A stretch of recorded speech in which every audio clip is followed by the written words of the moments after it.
Bada bing, bada. Hi. Hi. Tori has her sexy voice on today, and we love it. I've whipped that out, much to my dismay, if we're being honest. Do you want to sing us a round of Smelly Cat? Smelly cat. Oh, smelly cat. I'm not totally sure I know this song. Did I get the lyrics right? Do you know what it's from? Is it from Friends? Yes. Okay, Phoebe. Yeah. Smelly Okay, I do cat, hate that show. smelly cat. I don't know if we can continue the podcast. Should we end the recording? That's it. We did more podcast sound checking than actual podcasting today. Well, folks, we made it to 38 episodes, and this is the end of Out of Touch. This is where we part ways because Tori is a Friends hater. That hurts my soul. It's my definitely top 3 favorite TV shows. But I don't think I put it as my top 3 favorite TV shows. Oof, when we did that for Wabe. Right. So is it really? No, it is. Probably not. I love it. It's like it's like your version of Gilmore Girls. I hate Gilmore Girls, so. Excuse me? You've never said that to me before. Have you been protecting me? I've definitely said that before. No, you haven't. Girl, baby girl. Yes. Girl, baby girl. I hate not Rory. Said that to me. No, Rory does suck, especially in this day and age. But when I initially watched her, no, it felt better at that time. And it's not. Mm-hmm. It still isn't, but it did feel better at that time. No, at no time did Rory feel okay to me at any age bracket. Yeah, she kind of sucks. Wow. Friends lover, Friends worst. Hater. I don't know how we got into that portal, but we're going to crawl out of there, and we're going to leave the bit. We're leaving the bit now. We're leaving that behind. And I know a few weeks ago I said we were going into the Spider-Verse, but we're coming out of the Spider-Verse now. Oh, okay. So Amber tonight is Club Giggly is her name, and I love this because we just went to see Paige and Hannah at Club Giggly, and it was so much fun. And we're going to get a bit more into that, but that was a great time. Yeah. Also, excellent. I feel like I just need to throw out there, just first and foremost, that I am on my deathbed. I'm so sick. Man, and we were out and about the last few days. Yeah, so I went to my doctor. I had a telehealth appointment today, and she was like, "How are you feeling?" I'm like, "Not good." And she's like, "Were you around a lot of people?" And I was at Thanksgiving, she asked. I'm like, "No, not really, just immediate family." And then I was like, but the next day I did go to an ice rink, and the day after that I went to a hockey game. So I guess you could say a fair amount of people. And she was like, "Oh, okay." So yeah, I'm a little bit sick. We thought about rescheduling, but we only anticipate me to get worse in the next couple of days. So we figured we'd just kind of bust it out now. And I've got my tea. I've got my cough drops. I neti potted right before. Nice. So necessary. Hopefully we'll be able to, make Did you get some big stuff out? No, but it definitely opened things up.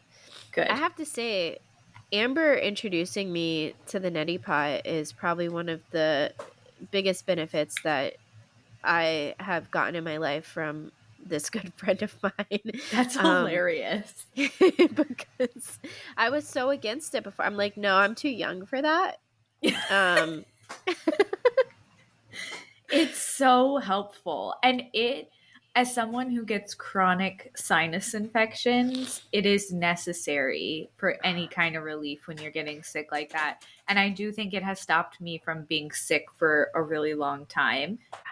I don't know if this is the technical term for it, but Birdie's the one that turned me on to it. Birdie and my mom at the same time were like, "You need this." So Birdie always asks me when I use it if I got the mother out. Oh, yeah. You told me that before. I forgot about that. And I think that's a term for apple cider vinegar. Sure. Or anything that grows bacteria, I think, in that way. Yeah. Is that fermentation? Is that the same thing? I don't know. That sounds right. No, that's right. Yeah. Anyway, yeah. So that is like always what I think when someone uses one. Like, did you get the mother out? Luckily, it's not that intense yet, which is probably a good thing that we're recording now and not like tomorrow or the next day, because I feel like that's what's going to be going on tomorrow or the next day. Okay, for sign-in names this week, Tori is Zoo Zebra. And I would just like to take this moment to formally congratulate you for making it all the way through the alphabet. You are receiving 5 gold stars. Yeah. And I don't know, the stars aren't, the stars don't get you anything. You can't cash them in. No? There's no monetary value whatsoever. Well, keep note. You don't know if they might be useful later. Keep note. It's like Bitcoin, I think. Oh, that's very useful. That's amazing. That's great news. I think so. I still don't understand how it works, but don't tell my boss I said that. Okay. So updates this week. We don't have any. Nothing has happened this week that has related to the podcast before, which is usually what the updates are. I'm laughing because Amber and I have had a little bit of trouble interrupting each other so far. Really, 10 minutes into the podcast, we probably spent 40 minutes sound checking? I don't. Definitely. We got on at 7:30. It took 40 minutes. And it took me 10 minutes just to realize I had my computer muted so I couldn't hear any sound. Mm-hmm. So, and then all of a sudden my headphones went out. We troubleshot that. Even though they were working before when my thing wasn't working. Right. So that's kind of swap problems there. And then my mic being different today. So same mic I've always had. It's just being a little different. So what's going on this week? We went to Club Giggly, which was so much fun. So Club Giggly is the live show for the podcast Giggly Squad with Paige DeSorbo and Hannah Berner. And they're incredible. They're so funny. So funny. We had such a good time. We went with one of my old coworkers. I guess I should just call her my friend. Yeah. Carla, and it was so much fun. When we get to Giggly Squad, so I met my friend Carla at Giggly Squad first, and Amber showed up maybe about an hour later. So Carla had a mocktail, and I had a glass of wine while we were waiting for Amber to get there. This entire time, there's this guy who's clearly intoxicated, kind of around the corner at the bar from us. And a couple times he made eye contact with me, and it did give me the vibe of like, watch out for that one. Like he was paying attention to you. He was trying to make deep eye contact. Yeah. You know, it wasn't just like you caught my glance and look away thing. It was like trying to hold the glance when you made eye contact. So it put me a little bit on alert, but all was well. We were hanging out for about an hour. You know, no shenanigans from this guy. So it seemed like all was going to be okay.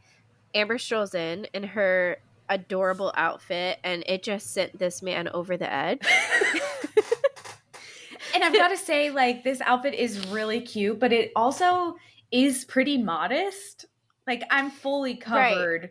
Right. There's a lace shirt under my dress, but like I am fully covered from head to toe. I have tights on, I have loafers on, and the dress goes to my knees. So like, it's not like I looked cute, but like cute to the girls, right? Not normally like men are like, oh my God, right? Well, I don't know, because it was like the lacy shirt. I feel like men like that. Like it almost gives like fishnet vibes. He loved it. You're probably right. It's because he was geriatric. And like gothic vibes almost. It was very gothic vibes. Actually, my husband said the nicest thing to me when I got home, because he wasn't home when I left.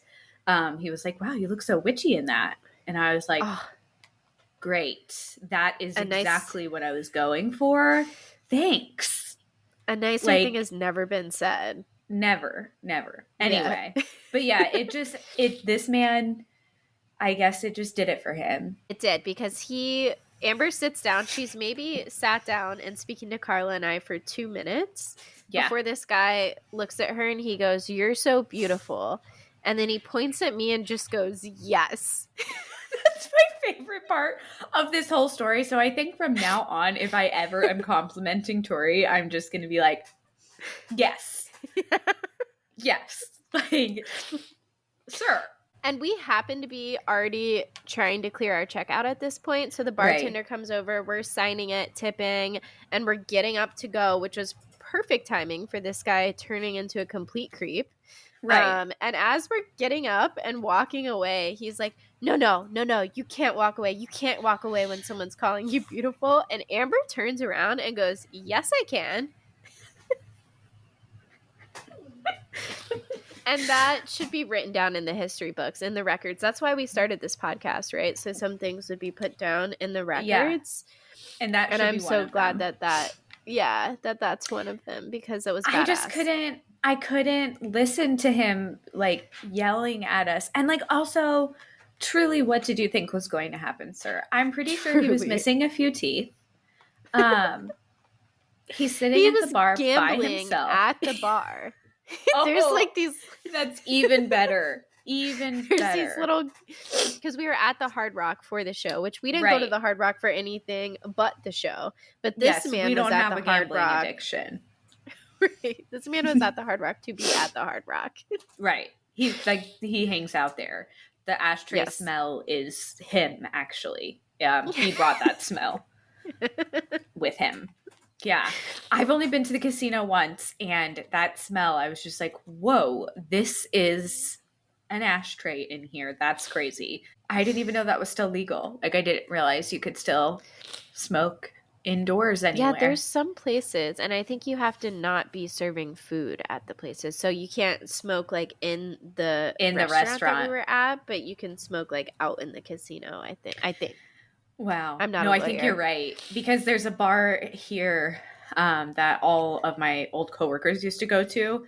And I always thought it was crazy that you could smoke in there. But they don't serve food. Mm-hmm. They'll sell you like bags of chips. But that's cigarettes. They sell packs of cigarettes. Oh my gosh. Wow. Which I was like, cool. These are stale. These have been here for 8 years. Don't buy your cigarettes at the bar. Don't buy them. So we scurried away from there, and we were like, you know what? Amber wanted a drink when she got there, but we were like, we will leave this location because it feels not here. Yeah, it's uncomfortable all of a sudden. So we left, and we're like, we'll get a drink up. This show was about to start in like, I don't know, 20 minutes or so. We're like, we'll just get a drink up there. So I get in line with Amber to get a drink. I'm going for my second wine, and I'm trying to order a wine from the bartender. And she keeps whispering stuff to me. And the only thing that I actually heard her say was single or double. And I thought it was an interesting question because I was asking for a glass of wine. I wasn't asking for a mixed drink. Right? I wasn't asking for a mixed drink. But I was figuring, usually when you go to these like theme parks or like places where you pay a lot for the drinks, like they'll give you like a half a pour, it feels like. Right. So I was like, okay, I'll just go for the double. And then she like whispers a bunch of other stuff to me, and I'm just looking at her very confused. She pours into 2 separate glasses. One is a different size from the other, by the way. And I'm just watching. I'm like, is she measuring them? You know how they'll pour into the shot glasses and then pour into the cup? So I thought maybe she was doing something like that. So I'm just watching her. I'm like, what is going on? And then she starts ringing me up while there's still these 2 uneven, different size cups sitting on the bar. And she says $36. I'm like, oh my God, that is so much. That's so much. I was like, that is so much. I'm like, okay, whatever. Like, I can't communicate with this person. I can't hear a word she's saying. Yeah. So I'm just going to pay it. So I'm still looking. She walks away, starts, like, taking Amber's order and giving Amber her drink. And I'm just still looking at these 2 cups sitting on the bar, not knowing what to do with them. Yeah. And at this point, she's looking at me to walk away. And I'm like, do I have to pour them into one, or what's the deal here? And by the way, the whole time Tori is like looking around for someone to be like, you're getting punked. Like, she is looking for help. I I'm like, I don't know why this lady is whispering at you. I have no idea what she's saying either. I just said Heineken because that's the only thing I could see back there. You did, yeah. It's like, I guess that I'm not paying $36 for wine. $36. Oh my God. And then she shook her head yes when I asked, do I have to pour this? So I pour them into the same cup, into the bigger one. The thing was full. This was what, 16 ounces of wine? I bought like half a bottle of wine, I feel. I think it was a whole bottle. It was an incredible amount of wine. So now I'm walking around in this adorable, tiny little white shirt. Yes. This bucket of red wine. Goblet of wine. You've heard of the goblet of fire, but you haven't heard of the goblet of wine. I experienced it. It was crazy. Yeah. Mm-hmm. Yeah. Mm-hmm. So that was fun. And this was all before the show even started. Yeah, that was before we even get in there. Then they hand us all a free gift, which we're like, cool, what is this? And it ends up being this cute pouch of skincare. And I have to say, I've used all the products in there. Hell yeah. And my skin has never been happier. And I also really liked the little like Giggly Squad keychain tag that was on there. Yeah. And the pouch that it came in is like a nice travel pouch. It's so cute. Yeah. Mm-hmm. And fits a lot of stuff. And they were full-size products. So that was exciting. It wasn't like they were like the little tiny ones. Like it was full-size. So I'll let you lead this next point, the ice one. I don't really know how to fucking tell this story exactly, but one of the jokes we specifically wanted to remember because we laughed really hard at the Giggly Squad show. And neither of us can remember what the joke was or what they were talking about. We think there was a reference to ice, but we're not totally sure. Tori wrote down notes, but not enough to tell us the full scope of what we were laughing about. And it was like a paragraph of notes. Yeah, it was pretty detailed, honestly. Like, she did a great job. And I did a deep dive on TikTok trying to find any reference to ice and couldn't find it. But basically, they made a joke. We're laughing, and Tori looks at me and says, "Who's that?" And I think or know that they're talking about ICE, and I'm like, oh, it's a government agency. As if she doesn't know who ICE is, but she was talking about something else. How I remember it is there was like a song playing, or they mentioned someone famous that like either rhymed with ice or sounded like ice. And I looked at you and said, "Who's that?" Because I don't know anyone famous. And you said, "It's a government agency." And we just laughed for forever. But yeah, and it's so funny because the note that I wrote down, I instantly opened our podcast shared note and I was like, I'm writing this down right now so we don't forget how to share this when we do the podcast. And I wrote the longest, most detailed, most vague note I've ever written in my life. Yeah, it essentially told us nothing. Right.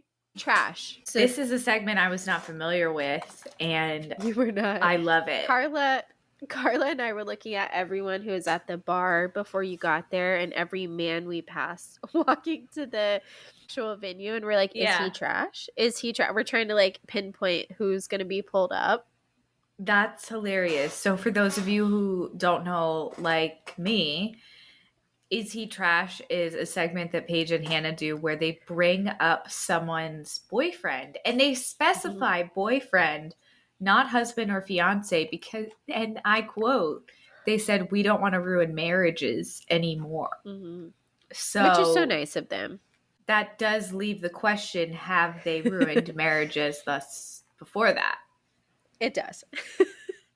So anyway, so they ask for people's boyfriends to like raise their hands, right? And they pick one and they bring him up on stage. And I want to say, like, the guy they picked from our show, he kind of looks like a jabroni. Like, I thought he was going to be trash. Looked like he was straight off the Jersey Shore.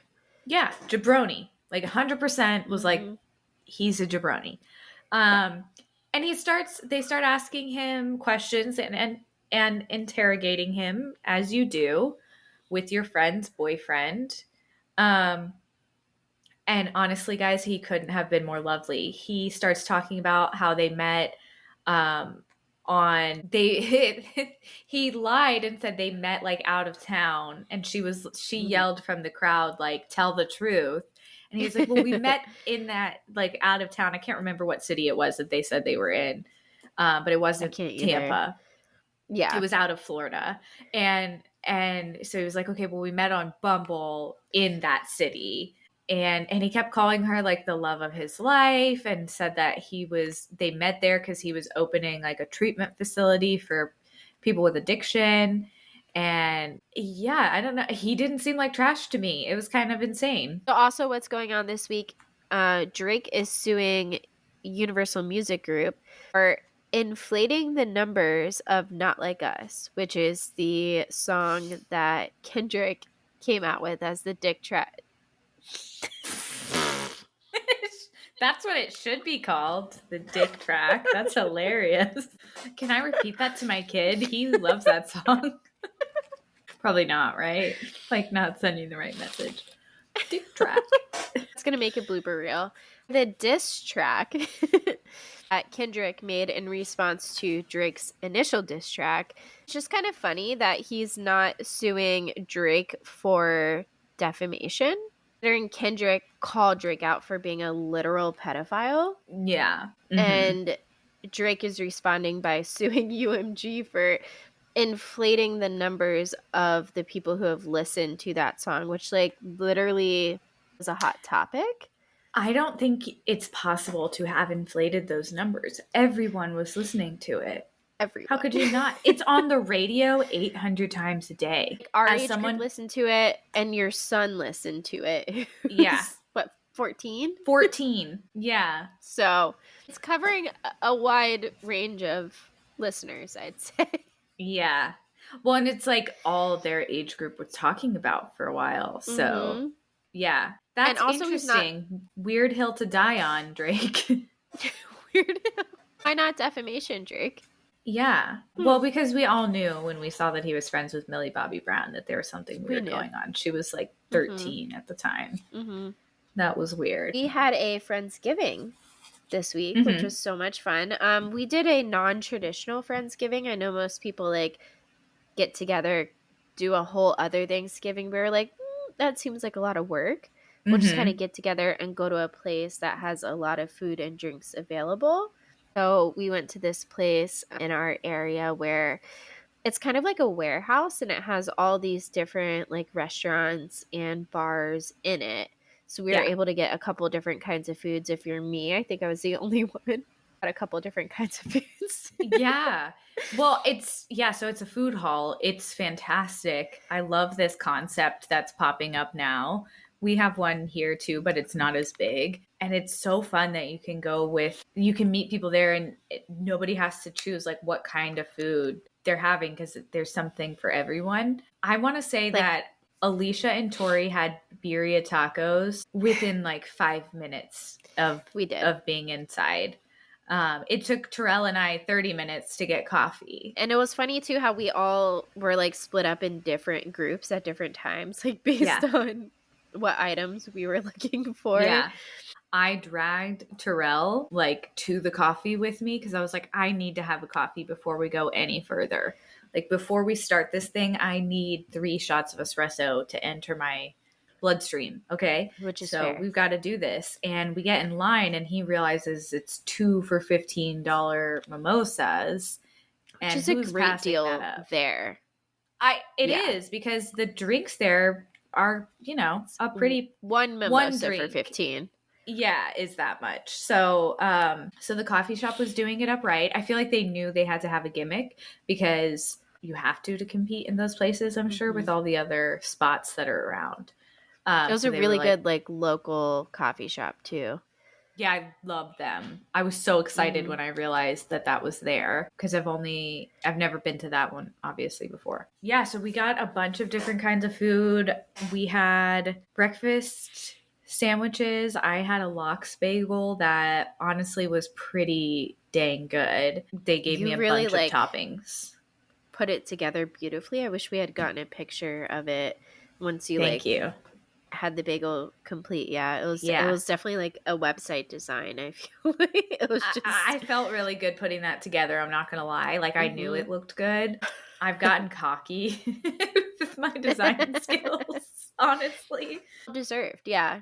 Yeah, no, in a design meeting today with a client, I was like, yeah, I know I over-delivered. I know that's not what you were expecting. To be fair, they gave me a fucking PowerPoint with like photos literally collaged together. So anything I gave them would have knocked their socks off. Like the bar was pretty low. Right. I knew what I was doing. Mm-hmm. Anyway. And they did not. They didn't. They didn't. They really didn't. And now they like are obsessed with me. The client absolutely adores me. Honestly, he's an artist. You have to say at the. I will say, Thanksgiving. So we all kind of got there at different times, and Terrell told us he was by the water and by a Christmas tree. I'm like, well, I'm not sure where they put the Christmas tree at this warehouse, but I know where the water is. At this warehouse. It's a literal warehouse. But I know where the water is, right? Because it's only on one side. Right. So I walk to that side. I see someone who almost looks like Terrell. This person I can see from afar has a beanie on. I've never seen Terrell with a beanie. It seems out of character for him. And has a mustache, which I've also never seen Terrell with a mustache. So I walk very close to this person and I'm trying to like vibe it out, but he's just staring at his phone and playing on his phone, so I can't even really see his face. And I actually kicked at the ground like right by him. So favorite part of this story. I was like trying to pretend like I was tripping, but I wanted him to like look up at me so I could see his face and see if it was Terrell. And he did look up for a split second. It was so fast that I couldn't even if it was him or not. But he looked at me. So I figured he looked at me. If it was my friend Terrell, who I've known for 12 years, who I'm having trouble identifying, would have 100% said, "Hi, Tori." Right. And he didn't say that. So I said, abort, leave. And I left the situation. I went to use the restroom. And I was like, someone else will, find him get first. The group together first. Yeah. And then I can come back to it, which happened. Alicia got to him first. And then I finally get back to them. And that was Terrell. He was just so immersed in his phone that when he looked up, he didn't even look at me at all. He wasn't seeing you. He was not seeing you whatsoever. And I didn't have time to see him because it was a flash up and down. Well, and the group chat was pretty humorous. Like, I was kind of glad I was the one running late because I was like, they'll all be together and I'll find them very easily because I'll just follow the loudness. Like, I just follow the noise and I'll find them. But yeah, in the group text, Tori said, "Terrell, do you have a mustache now?" And that was like my only contender for funny text this week was like that, which was hilarious. But like, honestly, it was pretty funny. And yeah, honestly, our group of friends, we just love to talk shit to each other, mostly to Terrell. So much. It's just kind of everybody gangs up on Terrell and it's really funny. He loves it. It's a fun game. I think he does. He likes the attention. We learned some interesting things. So we had planned to all get together, but we never said like how long we were all going to be together. True. Well, we wound up staying there until like 5 p.m., which, we went for brunch. So that was it was like breakfast, lunch, and dinner. All of them. Well, that's why they call it brunch. You're doing all of them. Everything. It all applies. Yeah. No, it was a great time. And honestly, our friend group, we really don't go out often. Normally we're at somebody's house. So it was really fun just to go out and about. Out. Yeah, it was fun. Unfortunately, it could be why Tori's sick right now. We're not sure. Potentially. That or the hockey game that I went to immediately after. I will say I was on a date the night before, which we'll get into when we get into the Tinder section. Came into Friendsgiving not feeling my best, and then I progressively got worse and worse. More and more dehydrated as the day went on. Yeah, everyone was drinking mimosas, and I'm just like chugging water over here in the Tori's early like part half of the day. asleep on the table, like taking a nap. But she's participating, but she's also taking a nap.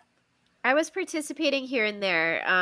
There were sometimes I was joining in on the conversation when I was feeling less bad, and then I'd get a whoosh of feeling more bad, and I was totally spaced out. I just remembered that you texted Alicia while we were away from the table. Can I go through the purse to get the Advil? Yes. She got back and she's like, you can go through the purse. And I did try to. It was a big purse, so it was intimidating. Yeah, and I didn't want to like invade her. I gave it a quick glance. I didn't see what I needed off the quick glance, and I was like, I'm not going to go through everything and try to find. Tori's throwing shit out of Alicia's bag as we come back with Locke's bagels. Like, what the fuck, Tori?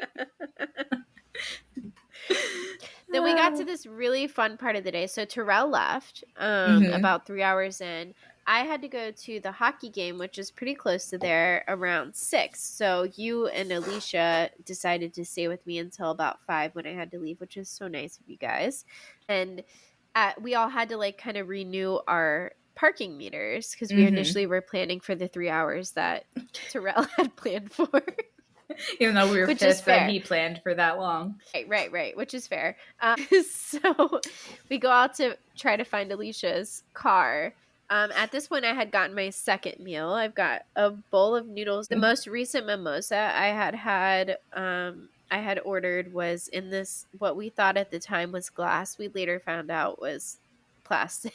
Thankfully. It did pass for glass, so anyone planning a wedding, talk to this place. And I had a cup of water as well because I'm the entire time still trying to hydrate because I'm not feeling great still. I'm trying to rally. I'm trying to hang, but I'm also trying to hydrate. Feeling like shit. So my arms, we're walking around through the parking lot with I've got my noodles in my arm, what looks like a glass of a mimosa, and then a water. A cup of water. At one point, Amber looks at me and she's like, can we get rid of the noodles? Because it was at that moment that I realized people were looking at us very strangely. And we also were just walking around giggling. And we were lost looking for Alicia's car. We had no idea. We didn't see where she parked. We all parked our own vehicles, okay? We knew where our cars were. We didn't know where Ma'am parked, okay? We're just kind of following her lead. And then poor Alicia actually got worried at one point. She's like, I feel like I parked over here. Where is my car? We did end up finding out that she had actually parked on the other side of the building does look the same on both sides. It looks so similar on both sides. It's very disorienting. Yeah. But anyway, no, it was a great time. We loved that venue. All the people were great and the food was awesome. The mimosas were too awesome. That one mimosa, I did not get. I still don't understand. We never got confirmation what was in that. And the second time I walked up, so there was one mimosa that I ordered from a different bar than the other bar that we had been ordering from, and it tasted like butter had been added to it. It was it was like butterbeer mixed with a mimosa. It was delicious. Very good. Yeah. And when I walked up to get my second mimosa from that same bar, I assumed that it was going to be the same as the way that they had made it the first time. So I'm reading the champagne bottle. I'm trying to figure out what they are doing to this mimosa. I got it and it didn't taste the same. And the girl was talking to the guy who made my first mimosa. And she was like, I'm so sorry you had to be a bar back for a while. So I think that guy was like a manager or something. And he wasn't usually a bartender. I don't know what he put in my mimosa the first time. But that was so delicious. I kind of want to go back and find him and be like, what did you do to it? Because I need to recreate were a bar back and made me the best mimosa I've ever had. So I've got to know. Ever. Maybe it was a keto mimosa and he just threw butter in there. Do it up. Sign me up. Sign me up. It was delicious. Sign me up. It was delicious. I can confirm. It was very creamy. I don't like that word. The ones from the other bar, is it moist for you? I do like that word actually, but I can see now that you point that out why it would be a strange word. It felt weird. I've not ever had a problem with it until this moment, but such is life. Yeah. The mimosas coming from your guys' bar, I hated that champagne. It was not that great. There's some comfort in going to the same place and not having to like experience a whole new, because it was like a different vibe at every single place. Yeah. That's kind of the point, right? But it also does kind of I was very overloaded by the end of the day. Which it doesn't take much to overload my senses. So that's a me problem. But great Friendsgiving, and we took a cute picture. Oh, we did. We got a couple cute pictures. Yeah. Yeah. Mm-hmm. VPR. Fuck. The hater in me is so happy about the recast. Really? It's just like chaos. Yes. Are you kidding me? For so many people on VPR, I just dislike at this point. Sheena, not a big fan. Lala, not a big fan. Tom Schwartz, Tom Sandoval, not a big fan. A lot of them, I don't really care. So I think it is kind of humorous that they were just like, we're going to do there is a next season of Vanderpump. It's not canceled. It's just recast. Mm-hmm. Is like the chaos my inner hater loves. We'll say I'll give it a go because we might get back to like that first season, like crazy, where everyone's actually working in the restaurants and like, when it was actually a lot of drama and crazy. But I also will say like I will say. You're not allowed to say that for the rest of the episode, Tori. I hate it. Okay. One of my first thoughts when I saw this was like, why not just end it? Because we're already on the verge of ending it, right? Right. We're on the verge. We all knew we're on the verge of ending it. Is it going to make another season? Is it not? Just end it. Mm-hmm. I feel like Lisa's like, we'll keep going. She's an entrepreneur. Yeah, she's not going to quit. Not ever. I have the same thoughts because recasting it to me is making it a new show because it's not going to be the same. We're going to completely have to rebuild relationships with these people, these brand new people. But I do think that Bravo was really smart to start the Valley because I do think that the age demographic in Vanderpump, it just got to a point these last few years where you're like, come on, guys, are you in a nursing home yet? Like, what are you still doing out here making the same That's a good point. dumbass so it mistakes? Kind of splits. And then they're not giving up their brand that they've worked so hard on. Yeah. Because Lisa's already tried to start a couple other shows and they haven't gone as well. And also the Valley, I don't think has gone as well. For Lisa's, what is it? The hotel one. The Villa. Isn't that what Stassi's going to be in? So, I also this week, I don't know if this is true or confirmed, but I did see that Lala, Sheena, and Schwartz would probably be getting roles on the Valley, whether or not they're like full-time spots or if they're just appearance, friend of kind of person. I'm sure Lala's already been on it. I'm sure. Right. But it's unclear whether she actually has a full-time spot or if she's just kind of a guest that will appear sometimes. And again, that could be totally false. I saw that, I think, yesterday. Yeah, I do feel like they're moving like to the Valley and then interesting. Also this week, because we're still on what's going on this week, my divorce settled.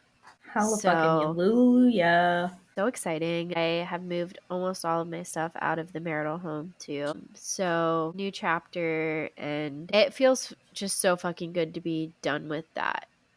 Yeah. I will say. So I can feel a lightness in you that hasn't been there in a while, where you seem genuinely happy a lot more.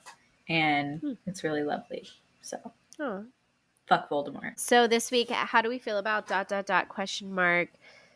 thumbnails being called thumbnails? And when I say thumbnails, I'm not talking about the nail on your thumb or whatever other idea you might have of what a thumbnail is. I'm talking about on Reels or TikToks, like that first image that is on the video that is called a thumbnail.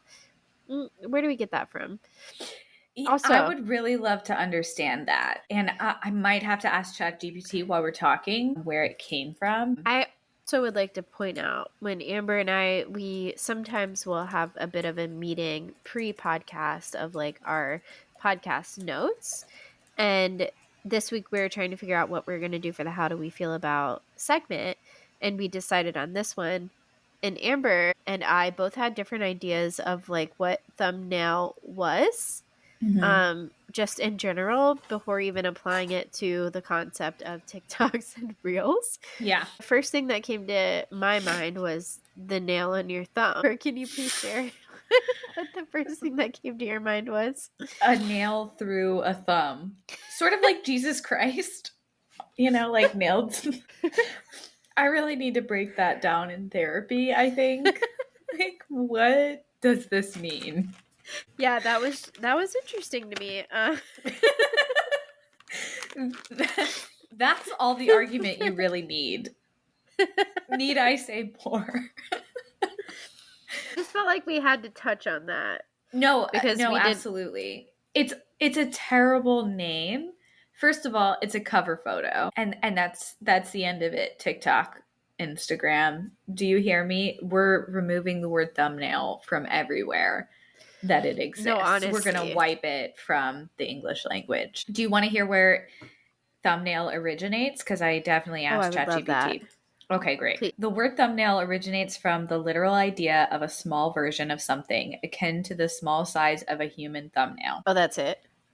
Well, there's more, but it's just more of that bullshit. So my thing is, my thumbnail is the largest nail that I have. That's exactly what I was going to say. Why don't we go with pinky nail?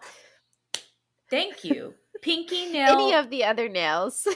Literally. And I have one that was smashed in childhood by a bowling ball. It's on my middle finger. And I think that one's technically my smallest on my left hand. Literally any other nail but the thumb. Right. But it's also like, how do we feel about it? We're not a fan. I'm not a fan. Yeah, no. Throw it out. Rename it. Cover photo. Is there anybody out there that is a fan? That's the question I think we should be asking. Because I want to meet that person. I would like to meet you and kind of debate this and kind of argue it over with you. Kind of toss Definitely over. Would love to argue how right I am on this and how wrong you are. So send us an email. We'll be lovely. Yeah, that's the only person that should email us from now on. So for Tinder Adventures this week, I am still dating Allie. So I think our last podcast, which is 2 weeks ago, we had gone on that date to the mini golf place, which was a lot of fun. We have had 2 more dates since then. Our first date, we went to like a rooftop bar and then a dive bar, which was a lot of fun. And then our third date, which was recently, we went ice skating, which was so much fun. They had set up this like little ice skating area at a park here. And it was also like, I don't know, 65 degrees out. So I don't know how they make the ice stay, but it was there. So it's interesting. I knew I was going to fall, right? I mean, we all know that, right? Yeah. After the Sabrina Carpenter concert, like we all pretty much learned our lesson there. And I did think like I've been ice skating a good amount of times in my life and I'm pretty good at it generally. So I was like, maybe I won't fall this time. But I do a lot of the times when I first get on the ice, I'm a little shaky. So I wasn't sure. This ice was so cut up and scratched up.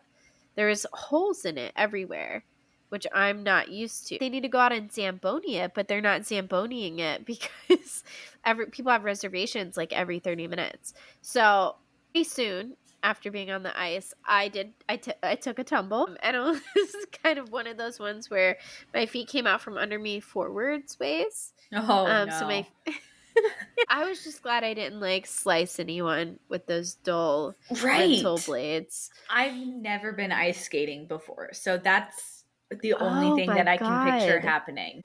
We have to go. It's weird that I grew up in a cold place and have never been. And you primarily grew up in the Sunshine State, and you've been ice skating. Yeah. I also would like to redeem myself. So if you would like to go, I just kind of, for my own like mental sake, need to let myself know that if there's not a bunch of holes in the ice, that I can do it, because I didn't get much better. We only went around for like maybe 15-20 minutes, and it's a very small little rink, and there's just so many holes that I thought I was going to die the entire time. Yeah. And then also you're using these rental skates, but they're like not the best rental skates, so they were like squeezing my ankle. So I said to him at one point, I was like, "Oh, I think I need to like take a break." And he was like, "Me too." And we both got off, and I was telling him like, "Oh, it's squeezing my ankle a little bit." And he mentioned it was squeezing his too. And we were talking about going back out. And then it seemed that both of us just wanted to kind of end it there, Mm-hmm. because the skates were very uncomfy. Yeah. And I think I would have had like a blister. And I think he ended up saying too that he would have had a blister if we like kept skating. But yeah, you and I should definitely go, because I do feel the need to kind of mentally check off That's fair. that I can still skate. And it would be Yeah. nice to bring you out. I'll hold your hand, and hopefully I won't fall. I don't want to go to while that holding your rink hand. though. No, that's not like a permanent rink. I would never bring good. you. After being there, like Right. before having been there, I wouldn't have known that. But yeah, to someone who hasn't skated before, I would definitely bring them to a place where they like maintain the ice. And this rink is run by people with Florida education. So like, what can you expect? Mm-hmm. Exactly. Right. Yeah. Exactly. But it was so much fun. And he was so nice about me falling. And then every time I got like kind of stumbly after, he would like grab on, kind of like trying to catch me from falling. It was very cute. Very cute. All green flags. I don't think there's any more green flags left in the state of Florida. No, I don't have any more to dole out. So there's a tower of green flags for this guy. I ended up staying the night. We kind of hopped around to a couple different bars, which is a lot of fun. And then, yeah, ended up staying at his place, which is also very fun. Love that for you. Uh-huh. He's very attentive, which is nice. 10 out of 10. It was, honestly. It was an experience I needed that I hadn't had in some time. I would say so. Oh, I don't think I told you. There's a bit of like picking me up and carrying me. That always does it. Am I right? You know, like if you can pull that move off, that could really be the end of it. Like I could stop there and just be like, that's fine. And it didn't. So no, it was very nice. Excellent. Very nice. Then we woke up the next morning. We went and like got breakfast at this little diner nearby. And then we took a walk. He lives like kind of on the water, and we took a walk on the water. And then I met you guys for Friendsgiving. So it was a really nice day. I only have great things to say. I want the universe to note that Tori did say the week that she met this guy that she was kind of like done swiping, and she was like, you know, if it happens, great. Like she wasn't really worried about it. And then, you know, all these green flags, they just fell into her lap when she was least prepared to receive them. The day I was going to go on that date, I was like, I don't know if I want to go on a date. Yep. But I did know I wanted to like go with this guy, but I was like, I don't know if I want to do it in general. Yeah. Green flags. So sometimes the best stuff happens when you stop waiting for it to happen. As much as I hate to admit that, literally hate to admit that, it pains me, but it is true. And then we were supposed to have a date tomorrow, but I am sick, so we are going to reschedule that. And then we've got something on the books for the day after the concert that you and I might go to, called Bike and Brews. And it's a race. Oh, good Lord. Girl, is it a triathlon? What is this? What do you mean? No. It's on a bike, thank God, because I'm not into foot races. That's not my thing. Funny text this week. So this first one is actually a screenshot of a voicemail. You know how it does the visual voicemail? It was from my vet calling about one of my cats needing to get their annual shots. Okay. And I just took a screenshot of it. My cat's name is Professor Snape. And how the visual voicemail picked up on it. It says, Snake is due for a location. That's awesome. Snake. That just gave me a giggle, so I had to include that. My next funny text of the week is between Amber, Alicia, and I. Amber said, will I ever put the trash out on time? Rah. And then she said, I've missed trash day for 3 weeks in a row. We've lived here for almost 8 years. How do I still not know when trash day is? Alicia said, haha, happens to the best of us. I hate walking out the morning after, like, oh, I'm the only one. And then Amber gets back to us about a couple hours later and says, so funny story. Apparently the trash is on Tuesday, so I threw a fit for nothing. This was on a Monday, which she was texting us. I did throw a fit. I was pissed because I'm like, we have so much trash. What am I supposed to do with it? Is a lot. This next text is also from the Powerpuff Girls group chat. Alicia said, I've been listening to an audiobook, Haunting Adeline. It's smut, LOL. And then Amber said, oh, what a good name, LOL, which Adeline is such a good name. It's such a good name. I agree with that. Mm-hmm. I've never given an audiobook the chance, to be honest. Alicia said, me either. It's my first one. I'm surprised that I'm actually engaged because of my ADHD. It's kind of cool because it has different voices for different characters. And Amber said, okay, so do you listen and do something else, or do you just sit on the couch and listen? What do you do with your hands? And then Amber almost instantly said, wait, maybe don't answer that, LMAO.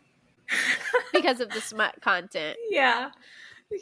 No, it literally, as soon as I sent that, I was like, I don't want to know the answer. Never mind. I think it was a fair question because you were thinking audiobooks in general. Right. And then like, you remembered kind of the... Yeah. Right. And it's like, it makes sense that people listen to an audiobook the same they would a podcast, but I have a hard time just listening to audio and not doing something. So I do something when I listen to audiobooks. That's the beauty of it. Well, and I've just never tried it, and I think I could like diamond and listen to an audiobook. And I thought about giving it a try while I'm reading Throne of Glass since it's 8 books, but we'll see if I do that. It'll be a fun experiment. Keep us posted. Yeah. Yeah. My next one is a grumpy morning text from Amber, and these are my favorite. And this is absolutely one of my favorite ones to wake up to. I woke up to a text from her that had the eyes rolling emoji, and it just said, if you can guess what I'm rolling my eyes at 7:40 this morning, you win a prize. And there's nothing else I want to wake up to in the morning than guessing. Yeah. What the drama at 7:30 in the morning. This next one is from the Band of Clowns chat. Sam sent us a series of gifts. One of them is like, they're all Bitmojis, and one is like a little Bitmoji FaceTime thing. Mm-hmm. The other one is like, I think Sam's Bitmoji is tucking this other woman into bed, and it says good night. Another one is like 2 bats hanging from the ceiling, one of which is Sam's, one is this other woman, and it says night night. And then another one is darn tootin'. They've both got cowboy hats on, and it's Sam and this other woman that is also repeated in all of the other Bitmojis. And this is going to our group chat with like 5 other girls in it. And then Sam says, oh my God, oops, thought those were to my mom. LMAO, sorry. This next text is from Allie. And he said, the Santa Claus has my favorite kids' Christmas movie trope. Where do the parents think the presents come? That's a good question. It's such a good question because, like, the presents were coming every year, right? Because Santa Claus is real. Where are they coming from? So they just thought they, like, bought more than they did? Like, who wrapped that one? Yeah. Next one's from my dad. I was telling him how I live in the middle of nowhere now. And he said, yeah, right. In the middle, I see. He must have Googled the location. And then he said, lots of lakes out there, though. You ought to get a ski jet. And then he said, jet ski. I'm sorry. I was just picturing you buying like a single jet for a hot tub. A ski jet. Like, what do you mean by that, sir? You carried funny texts. I have none. Nobody's funny. It hasn't been a funny week for me. So what are we consuming this week? I'm so pumped to say that I finished Throne of Glass. Woo! Yeah. And I think nobody is more relieved than Birdie, because I think she was like, okay, it was good. Like, it's time to go to the next one. The fuck are you doing? Oh, she waited for you. She did wait for me. She read a standalone book in between while I was finishing book 1. So I want to say the love triangle does persist, and that kind of pisses me off. But Selena does at one point make out with the prince. She makes out with Dorian, and Kale gets increasingly more jealous as the book goes on. And Sarah J. Maas is known for enemies to lovers. So I just have this ugly suspicion that she's going to end up with Kale at some point in the series, because there's 8 books. A lot can happen. And what if she ends up with Dorian? I don't know if I like that either for her. Right. I don't know. Like, their banter is interesting, and it makes for good reading. Like, it really does help kind of move the plot along, because you're like, are they, aren't they? And like I said, like, they just make out. There's nothing super intense. But Selena does figure out that the person who is murdering everyone is not working by themselves, and that they're summoning some kind of beast. And the beast is the thing that's doing the killing. So the beast is the one, like, pulling out the innards and all that, like, scary stuff we talked about before. At one point in the book, they start to make you think that her best friend Nehemiah, I think I'm saying that totally wrong. It could be Nehemia. Okay. I don't even know. I'm sure it could be anything but what I said. But I'm going to say Nehemiah because that's how it's spelled. So that's how we're pronouncing it. It's phonetic. So they become really close. She is a princess from another kingdom who is there. They say that she's just there to, like, get to know the customs of the court and to, like, make their 2, countries stronger or whatever. But you're kind of always like, is she working against the king? You're not really quite sure. And so the author does lead you to believe for a while that she's the killer. And the killer actually ends up being one of Selena's fellow competitors for the assassin competition. So it's like her biggest competitor, Kane. And she finds him with his scary beast in the dungeons, and she kills the beast. But then she still has to duel against Kane in the competition. And she ends up getting drugged right before she has to fight Kane. This sketchy chick, Lady Caltaine, gives her wine to celebrate, because there's like 3 rounds. So Kane and Selena each won a round, and then they face off against each other. So they were given wine as like a celebration of winning their first round, and Selena's was drugged. And so she's basically getting the shit beat out of her, and somehow manages to win. And then this guy, even though she won and it's announced that she's the winner, he still tries to come after her and kill her. Like, he's about to stab her. And Kale sees what happens and kills this guy instead. So then, the story's kind of wrapped up in like back turned when he was gonna. Okay. Yeah. And Kale kind of like moves her out of the way and, like, gotcha, stabs the guy. So the story's wrapped up in a pretty neat bow. You find out who's doing the murdering. Selena wins the competition, so she's now the king's assassin for a few years, and then she has her freedom. So it's all good, right? Well, then at the very end, you get a sneak peek of this conversation between the king and one of his minions, and you find out that the king is actually controlling not only Kane, who was summoning the beast that was murdering everyone, but the king was also controlling Lady Caltaine, who drugged Selena's wine. So they're being influenced by magic at the hands of the king, who outlawed magic. Oh, right. Okay. And this is the dad of Dorian. Yes. Good memory. Okay. Good memory. The king is Dorian's dad. So Birdie and I both started book 2. I think I'm on chapter 8 or 9. Oh, wow. I was like, okay, I'm into this now. Like once the story picks up, it really picks up. So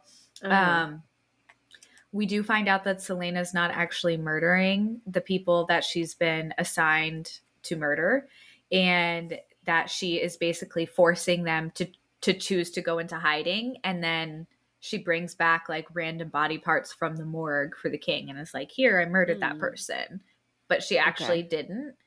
And she tells Dorian, we can't be doing anything. I'm the king's assassin. It's not going to look good if we're romantic in any way. So, like, moving forward, there's nothing between us. So that's kind of where we're at in book 2. She has a lot more to say about Kale in book 2 so far than she ever did in book 1.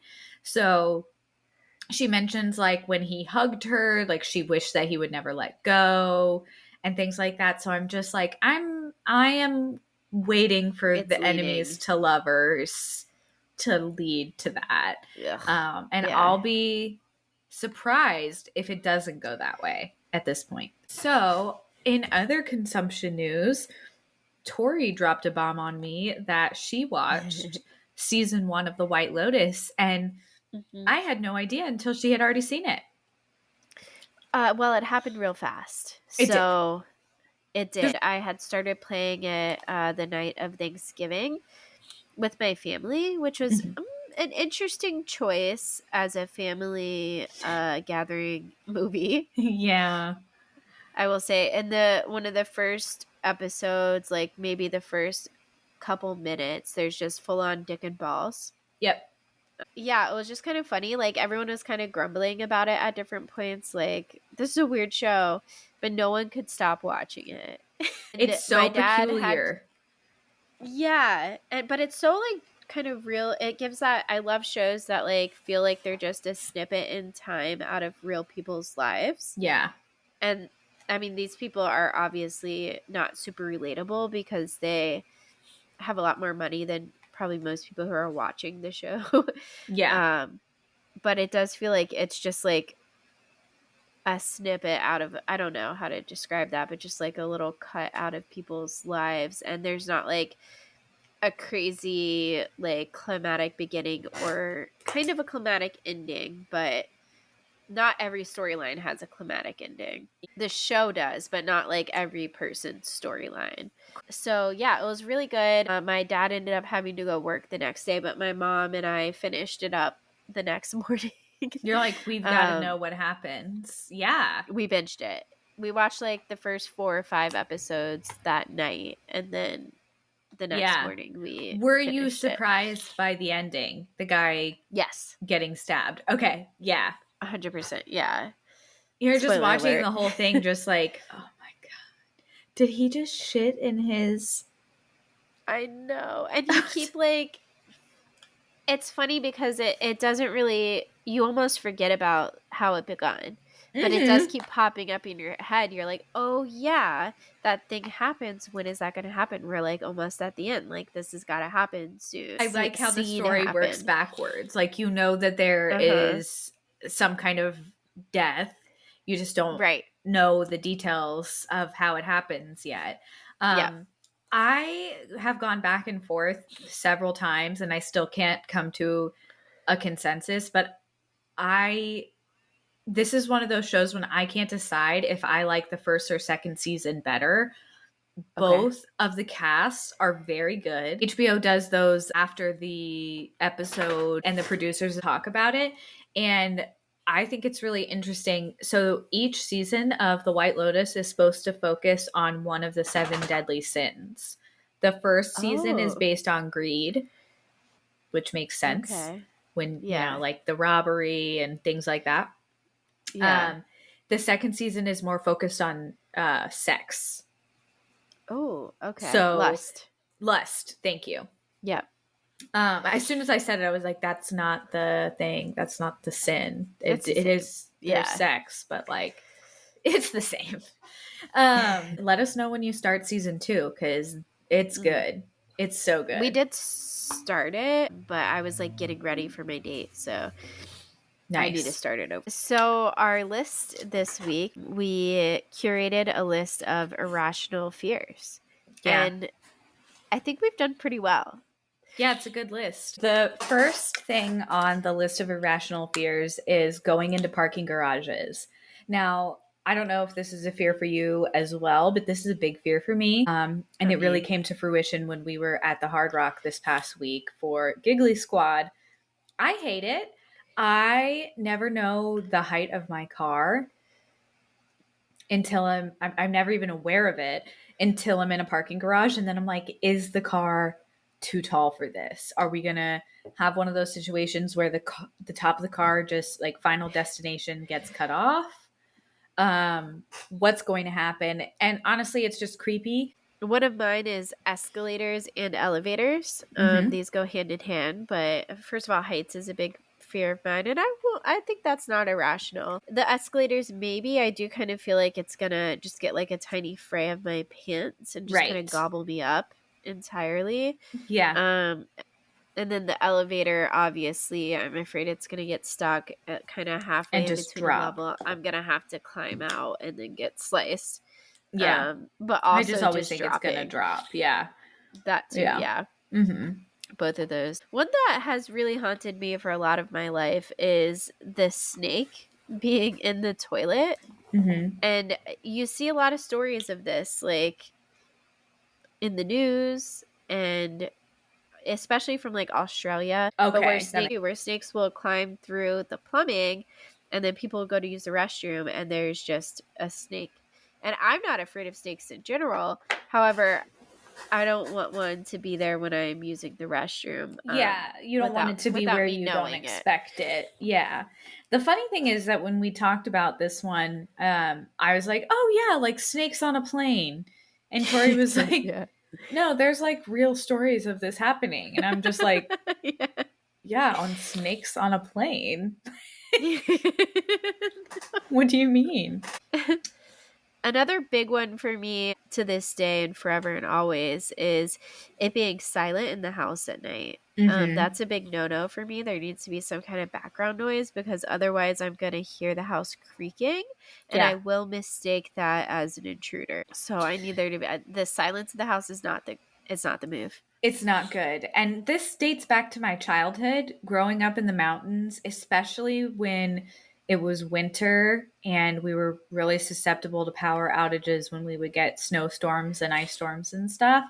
And when that happens and your power goes out, you can hear everything around you. And the main thing you can hear is like the icicles falling off the trees, but it really just sounds like the trees falling. Oh, it's kind of like how the hurricanes always hit at night. Yep. Exactly. So you can't go out and like see what's going on. You have no idea. It sounds so bad. Yeah. Yeah. Have you ever seen the movie Darkness Falls? Yes. I relate. Have? Wow. Because you're not into scary movies. I'm shocked you've seen it. Well, I don't know if I've ever explained to you why I'm not a fan of scary movies because I watched a lot of them as a child. Like sleepovers growing up were all about watching scary movies. And also the movie theater was one of the only things to do in our small town. So I remember seeing this one in the theater and going home and it was dark in my house and just being like, no. And like, does it still fuck with you to this day like it does me? Oh, absolutely. Okay. Because sometimes like you're in a dark area, but there's like some that you can kind of see, and then there's that corner that's like pitch black, and it's like that's where the tooth fairy is. That's the tooth fairy. I know it for sure. Yeah. I can't cross into that. Yes. And I remember going to other movies after seeing this movie and being like, we can't be in the dark. We absolutely can't be in the dark in here. The tooth fairy is going to get us. We're not safe. Are you kidding me? Mm-mm. No. So it all stems back to childhood trauma. Much like everything else. And scary movies. Which this next one as well. I saw the movie Urban Legends when I was younger, which is kind of a niche scary movie. So I wouldn't be surprised if not many other people have seen that. But it does give me a spook about the under the bed and the under the car situation. Yep. I always kind of, when I'm getting off the bed or out of the car, I kind of hop away from that under part. I kind of stretch my leg out and like. Yes. Fair. I don't want to put my leg straight down because if something is under the bed, it could just kind of on the Achilles tendon. Under. Yep. Or pull you under. Yeah. Yep. In urban legend, someone gets their like Achilles tendon just slashed, and then yeah. So basically all of our irrational fears are based off of movies we saw as children, because the next one is, you wrote this one, mirrors and things potentially popping up in them. And I don't know if you see that I added on Candyman in shouty caps, because that's all I could think of. That's exactly what I was thinking of when I wrote that as well. I was thinking the wasps. I was thinking Candyman, 100%. Yeah. Terrifying. This one, I would say I dream about on a regular basis. This irrational fear is accidentally joining a pyramid scheme. I can be a pretty trusting person. And yeah, I'm terrified that I'll wake up one day and be like, oh my God, I'm in an MLM. Right. But I need to get that platinum Mary Kay. Yeah, I need that pink car. I need that pink Cadillac. Yes. No, that's fair. The next one, I am definitely not sure if this is irrational. I think everyone has this fear. Oh my God. Texting the wrong person when I'm talking shit. It's usually after I've sent it that I'm like, oh my God, wait, did I send that to the right person? And I go back and like double check. It's terrifying. And then also in the same vein is accidentally liking someone's old post from way back on like Instagram or Facebook or something when you're clearly stalking them. Yeah. That's a good list. That's a terrible one. And then you unlike it, but it's like, did they still get the notification? Like you don't know. Right. Yes. Well, they do for a second. It's like, even if you unlike and the notification goes away, like, did they see it during that time? Exactly. Yeah. That's rough. And then I've just got to leave the country. I have to delete all my friends off social media altogether. So who's the better friend this week? We have favorite Christmas movies. I'm feeling iffy about my guesses for you. How are you feeling? I think I have a chance at winning this one. But maybe that is just false optimism because I haven't won in a while. No, you won last week. See? That was a while ago. But not for a while before that, for sure. True. True. I feel like you may be the winner here. I'm saying 70-30 Amber.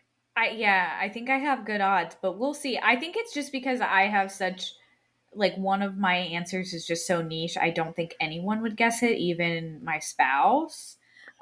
Who I texted right before we started recording, and I was like, shit, what are my top 3 favorite movies? And he literally texted me Garden State, Hocus Pocus, and Harry Potter. And I was like, wow, that's actually pretty accurate. I forgot to say Christmas movies specifically. So unfortunately, that wasn't helpful. So as a reminder of the rules, we guess each other's top 3 favorite movies. And if we guess the answer and it's on the list in any spot, we get 1 point. If we guess the answer and it's in the correct ranking, 1, 2, or 3, we get 2 points. So for number 1, I feel pretty strongly about this for you. It is The Santa Claus. God damn it. Fuck. Yeah. Is that 2 points? Yes. Yeah. Nice. Okay. I wasn't sure if you'd remember that. I know I've said it adamantly many times to anyone who would listen. It did echo in my brain today, but I could not remember if that was the one you were talking about. But I was like, I know it's like a happy-go-lucky one, like a classic one, and I just wasn't totally sure. And I originally had it as number 3, and then last minute I was like, no, I'm pretty sure that's her number 1. Okay, so for number 2, I have The Grinch. 1 point. God. Nice. Okay. And I'm the last wrecked. One, I don't feel as strong about Elf. No. Okay. That's fair. I did have, I put on number 4, if you guessed this in any position, I was going to give you 2 or 3 points. I was going to kind of see how I felt about it in the moment. But any Doctor Who Christmas special. So my number 1 was The Santa Claus. Number 2, Home Alone. First one. Nice. Okay. Number 3, The Grinch. That makes sense. When you said the Grinch, which Grinch were you talking about? I just assumed the original, the cartoon. Half a point. I think that's a half a point. So it's the Jim Carrey version? Yep. Because there's also a new animated one that came out a few years ago. There's not that one. Fucking 3 versions. That's nobody's favorite version, right? I prefer the live. Well, I don't know. I can never decide because I love the old one too. The old one's a classic too. So, yeah. But I do prefer watching The Grinch with Jim Carrey. So I got 3 points? You got 2.5. Okay. Okay. All right. Okay, so for yours, I guess number 1, A Christmas Story. No, that's not on the list. Wow. Okay, so I fucking hate A Christmas Story. It pisses me off. It's not looking great. You'll shoot. I don't like it either. Out. As a kid, I liked it. Number 2, The Nightmare Before Christmas. No, but I do love that movie, and I'm glad that you put it as a Christmas movie. But it's not on number the list 3. At all. You said one of yours was niche, and my family members happened to mention a niche one to me, and I was like, that's not a Christmas movie, and they're like, no, it is. And then I looked up Christmas movies, and this came up as a Christmas movie, so I guess it is. So I added it because I knew you had a niche one, but I really feel like it's not yours. But what I have is Die Hard. No, that's hilarious. I felt like you were going to guess Die Hard as soon as you said you didn't consider it a Christmas movie, because I know some people do, which is hilarious. What is up with that? No, that is bananas. I'm just learning of this. Yeah, it's not the same as The Nightmare Before Christmas. Okay. Dang, so 0 points for me. Wow. 0 points. The order is number 1, Home Alone. Hands down. Damn. Home Alone. Love it. Number 2 is Love Actually. Never. I've heard of it. Never seen it. So it's basically multiple people's stories happening at the same time. Okay. Those at Christmas. Fun. Yeah. Okay. And then number 3 is the really niche one. As I said, I don't even think my husband would guess this one. And the reason is my husband has worked in EMS for over a decade. And there have been many Christmases where he was on shift. And so we've gotten very good at celebrating holidays kind of whenever he's not on shift. But something I started doing probably 4 or 5, maybe 6 years ago, when he works on Christmas Eve, I watch The Family Stone, which will destroy you emotionally. It is a Christmas movie, but it will destroy you emotionally. So 0 points for me. Amber won this one by a landslide. I think going into next year, we need to keep a spreadsheet and we should see who wins at the end of the year. That's a great idea. Yeah. Spreadsheet it up. Tune in on the next episode when we do top 3 go-to sayings for Who's a Better Friend. That's going to be fun. Yeah. Follow us on Instagram at Out of Touch PCast. Follow us on TikTok at Out of Touch Moments. And send us an email at outoftouchcast@gmail.com. Boom. Bye.